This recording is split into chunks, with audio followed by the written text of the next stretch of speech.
Hi, my name is Josephine Feipel, and today we are learning about dyslexia and related disorders training elements. A little bit about myself.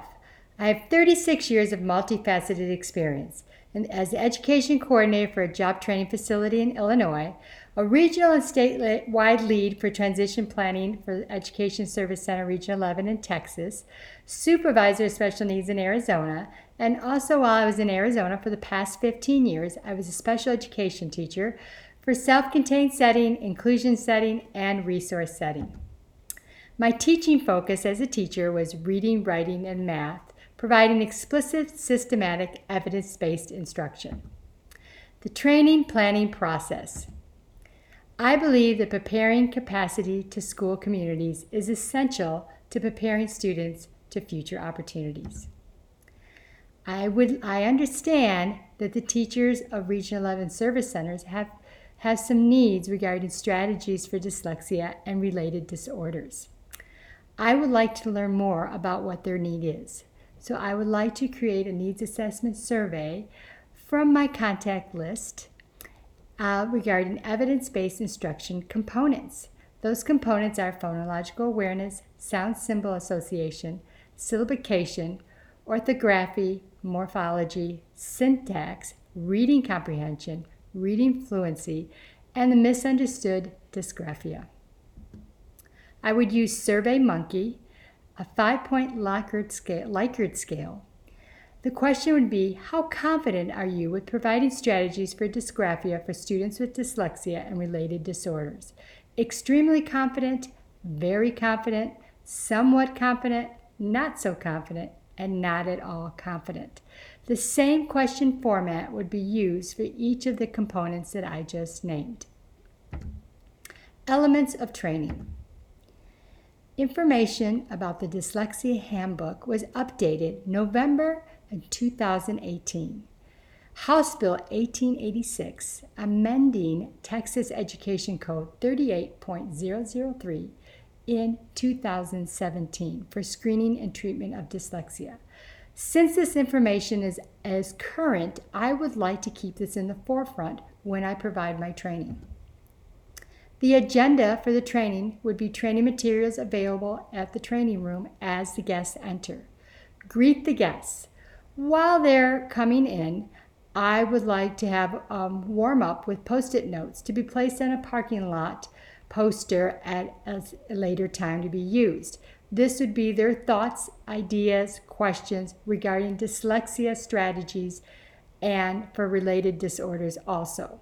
An icebreaker, housekeeping items, then training objectives, definition of dyslexia, and screening timelines would all be read by our guests or trainees through a volunteer process or a selection process. And to model how we ask students to present or speak out in the classroom, I would be offering fidgets to the guests or trainees that they can use while they read the different items that I asked them to read.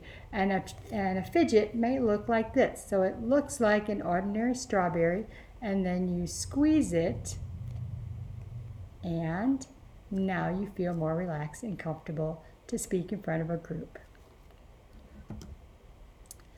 We would use a popcorn method to identify components of dysgraphia, then compare that to the definition of dysgraphia. Trainees would also experience poor writing qualities so that they can get a feel of what their students might experience. Again, one of these qualities does not determine dysgraphia. It would be a combination of many of the qualities and the appearance of the handwriting.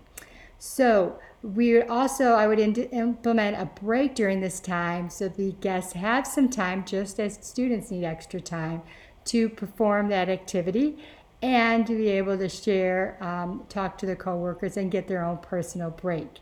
Trainees would reconvene and share out their experience of the poor quality handwriting. Then the trainer, myself, would model the strategies. I understand there might be 4 of you on Monday, so I have chosen 4 different types of strategies and components of poor handwriting. There are several other components. I'm trying to break it down to the simplest form so we can understand all those pieces. When we actually see a student's handwriting, they can look very, very confusing. So no spacing, we would use a spacer. Reversals, I like to use a program Handwriting Without Tears, so I might model some of that. And misspelled words, I'd like to use a thinking map, or it's a brace map. And poor hand pressure, using a heavy weighted pencil. Then we would do a gallery walk. So while everyone was on break, I was sectioning off all the different components of their thoughts, put them in maybe 4 different sections, group the guests, and then have them walk to the one section each. And they would check off what they learned and questions they have for the future, which I can then use for future training. Then we'll reconvene and we read and review training objectives, just like a teacher would do for students, where they would read and review the teaching goal and determine if the students have really met those goals, and the students then determine that, just like the trainees would determine if they met the training objectives. Thank you so much for your time. I look forward to working with you on Monday on those training strategies, and have a great weekend.